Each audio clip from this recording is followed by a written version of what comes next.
The Prophet Muhammad revealed knowledge about ancient and modern Arabia, centuries before the advances of technology and research. In an authentic report, the Prophet Muhammad stated, "The last hour will not come until the land of Arabia reverts to meadows and rivers." Reverts, implying that Arabia was in such a state before.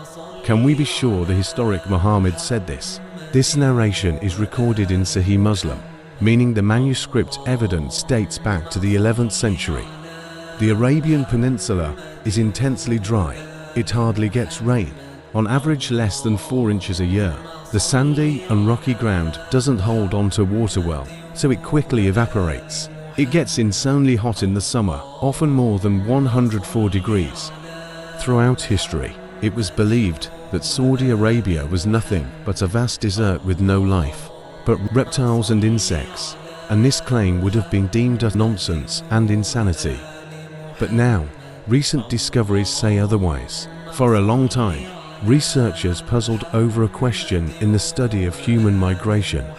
If humans originated in Africa, how did they navigate through the inhospitable terrain of Arabia to spread across the globe? It could not have been possible to survive such intense conditions. Scientists, upon further investigation, now suggest that Arabia was once a lush and fertile land, teeming with life and abundant rainfall.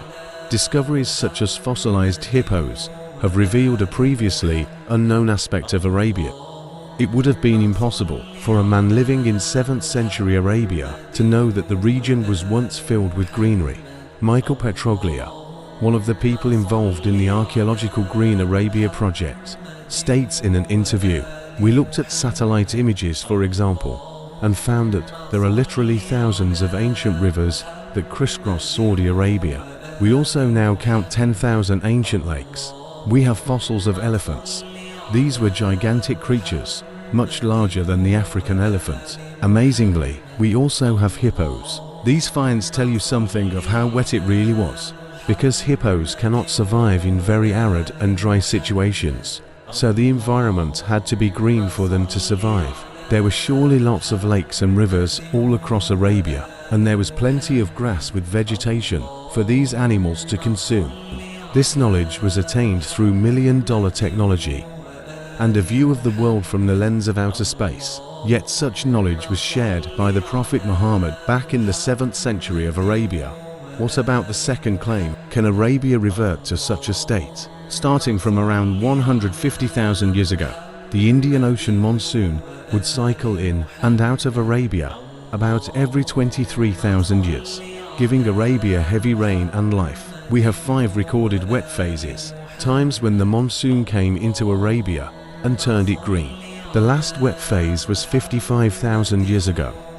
That means that we are overdue for one of these wet phases by about 32,000 years.